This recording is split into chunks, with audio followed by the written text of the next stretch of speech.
Vida e Saúde já está de volta. Agora a gente vai falar um pouquinho mais sobre nutrição da família, nutrição do bebê especificamente. E eu tenho aqui comigo a doutora Nilvânia Barbosa, ela é nutricionista. Quero agradecer a sua presença aqui com a gente, viu, doutora? Que agradeço, é um prazer estar com você. Ela vai estar aqui com a gente também durante essa semana falando mais sobre algum assunto interessante, sobre o sódio, os riscos da alimentação com excesso de sódio. E hoje ela vai tratar de um assunto, gente, que foi pedido assim por muitos telespectadores. A carne e o bebê. Chega uma hora, doutora, que todo nutricionista ou pediatra convencional vai questionar os pais sobre a alimentação do bebê. Mas espera aí, você não está dando carne, é fundamental. Não, tem que dar um músculo cozido, pelo menos só um pouquinho. Como é que a gente lida com isso? É possível que a criança seja bem alimentada sem nada de carne? Sim, é possível porque a alimentação vegetariana, quando você tem uma variedade de alimentos, você consegue ter todos os nutrientes necessários para o crescimento e desenvolvimento da criança. Primeiro, é muito importante que a criança receba o aleitamento materno. Até os 6 meses de vida, é fundamental ela ser alimentada exclusivamente do leite materno. Existem muitas campanhas falando disso, mas por que você acredita que isso é tão importante? Bom, primeiro porque é o plano de Deus, né? Então a mãe, durante a gravidez, já vai formando, né? E ao bebê nascer, aquele alimento é completo. Tanto que em pouco tempo a criança dobra de peso, Verdade. Né? É riquíssimo em proteína. Então o leite materno é um alimento completo. E além do mais, ele desenvolve na criança o paladar para outros alimentos, porque de acordo com a dieta da mãe, a criança vai fazendo registros de outros sabores também. Uma coisa que já com uma fórmula infantil ela não vai ter. Exatamente. Porque vai ser sempre aquela mesma porque fórmula. Porque a fórmula tem todos os dias o mesmo sabor, né? E ainda tem o açúcar, que é o grande vilão da dieta infantil, porque as crianças se acostumam com aquele sabor. Sim. E depois rejeitam os alimentos naturais, né? Então uma alimentação bem variada, ela vai conseguir colocar para a criança tudo que ela precisa. Por exemplo, se você oferece arroz integral e um tipo de leguminosa, um feijão, uma lentilha, uma ervilha, é uma proteína completa. Né? Então, porque a grande preocupação, doutora, dos pediatras e dos pais também, que são preocupados com a nutrição do bebê será que vai ter proteína suficiente? Será que vai ter o ferro suficiente? Então, a junção do arroz integral, que é um grão completo, né? E uma leguminosa, não precisa ser necessariamente o feijão. E é claro que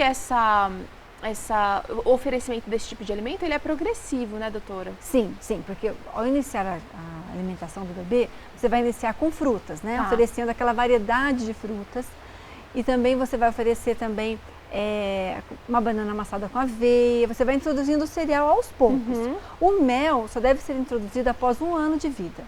Até 1 ano de vida, você deve fazer uma alimentação diferenciada para a criança, separada. Cozinhar os legumes dela separado, no vapor, amassar, não triturar, não liquidificar.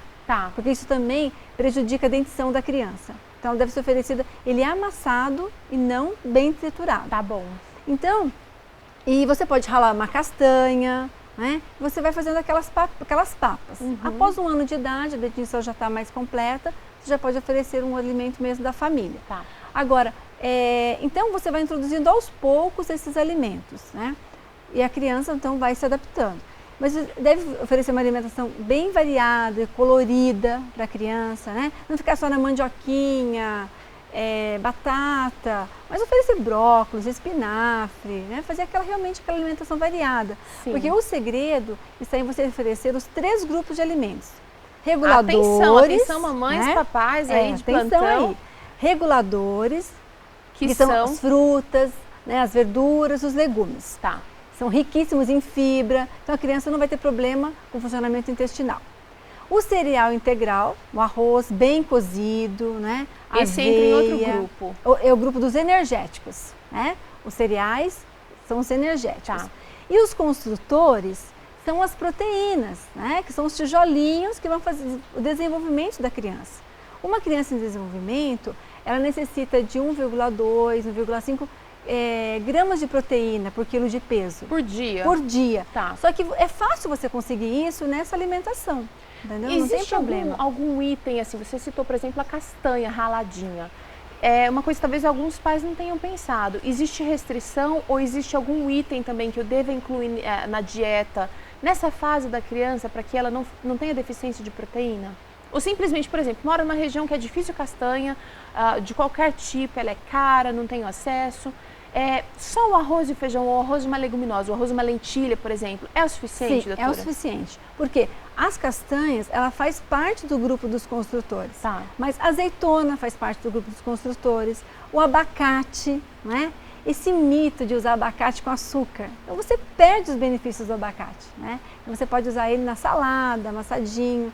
A criança recebe esses benefícios. Não precisa ser necessariamente a castanha, né? Um grupo de alimentos que talvez não seja de fácil acesso em todos os lugares.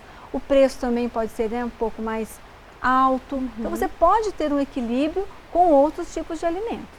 Agora, uma coisa muito interessante é o seguinte, doutora, a pressão que a família exerce, os amigos exercem, para comer carne, para se alimentar, e o medo assim da deficiência nutricional é muito grande. Os pais que tomam essa decisão de alimentarem os seus filhos dessa maneira, sem carne, eles têm que ter uma maneira também muito sábia de abordar e de apresentar para a criança por que dessa escolha.